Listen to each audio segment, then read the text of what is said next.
Assalamualaikum warahmatullahi wabarakatuh. Saya Femi Kusumawati dari kelas A Pendidikan Sejarah 2020 Universitas Negeri Jakarta dengan NIM 1403627. Nah, untuk memenuhi tugas UTS Teori Sosial Budaya, saya akan membahas materi saya yaitu sketsa-sketsa sejarah sosiologis teori di tahun-tahun awal. Oke, yang pertama aku bakal bahas kekuatan sosial dalam pembangunan teori sosiologis. Nah, yang pertama tuh kekuatannya ada revolusi politik. Apa sih revolusi politik? Nah, revolusi politik ini tuh diawali oleh revolusi Prancis pada tahun 1789 dan terbawa hingga abad ke-19. Nah, dampak dari revolusi ini tuh bagi banyak masyarakat sangat besar dan banyak perubahan positif terjadi. Namun, apa yang menarik perhatian banyak ahli teori berawal bukanlah konsekuensi positif, tetapi efek negatif dari perubahan tersebut. Yang kedua ada dari revolusi industri dan kebangkitan kapitalisme. Nah, pas zaman ini tuh masyarakat barat mengalami pergejolakan besar. Banyak ahli sosiolog yang berpendapat bahwa dengan adanya perubahan ini, mereka bisa merubah negaranya jadi lebih baik. Banyak sosiolog yang menghabiskan hidup mereka mempelajari masalah-masalah ini. Dan dalam banyak kasus, mereka berusaha keras untuk mengembangkan program yang akan membantu menyelesaikannya. Terus ada kebangkitan sosialisme.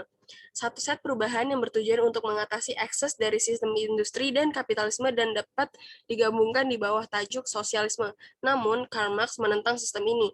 Karl Marx itu tuh adalah seseorang yang aktif mendukung pergulingan sistem kapitalis. Marx juga mengkritik berbagai aspek masyarakat yang kapitalis gitu deh. Terus ada faktor feminisme. Di satu sisi, perspektif feminis selalu ada dimanapun wanita berada. Mereka juga melawan perbudakan dan hal politik untuk kelas menengah, serta mendukung undang-undang reformasi industri dan sipil pada awal abad ke-20, khususnya era progresif di Amerika Serikat. Lalu ada urbanisasi.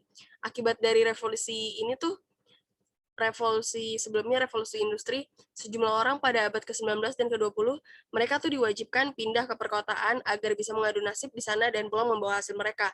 Namun dengan itu menghadirkan banyak kesulitan bagi mereka yang harus menyesuaikan diri dengan kehidupan perkotaan. Jadi dia kayak culture shock gitu loh.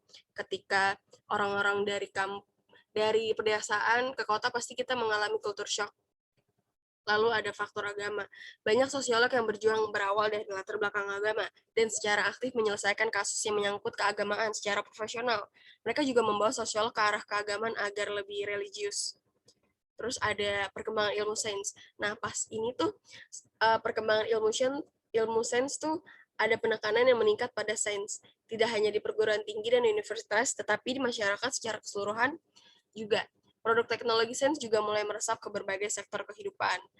Terus ada yang aku bakal bahas, kekuatan intelektual dan bangkitnya teori sosiologis. Nah, menurut Levin pada tahun 1995 di Rundel tahun 2021, bukunya, tahun 2001, maaf, dia tuh bilang banyak kekuatan intelektual yang membentuk perkembangan teori-teori sosial yang dibahas dalam konteks nasional.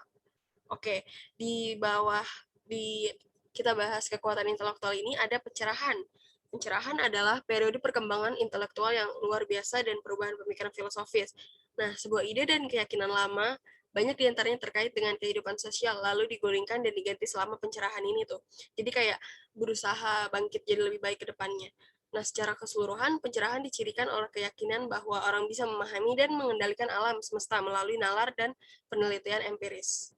Lalu ada reaksi konservatif terhadap pencerahan. Mereka tuh tidak hanya mengenali aspek irasional dari kehidupan sosial, tetapi juga menugaskannya dinilai positif. Dengan demikian tuh mereka juga menganggap fenomena seperti tradisi, imajinasi, emosionalisme, dan agama sebagai komponen yang berguna dan perlu dari kehidupan sosial.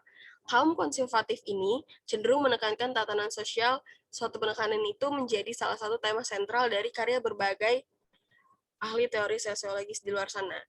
Oke, sekian dari materi saya. Kurang lebihnya mohon maaf. Terima kasih.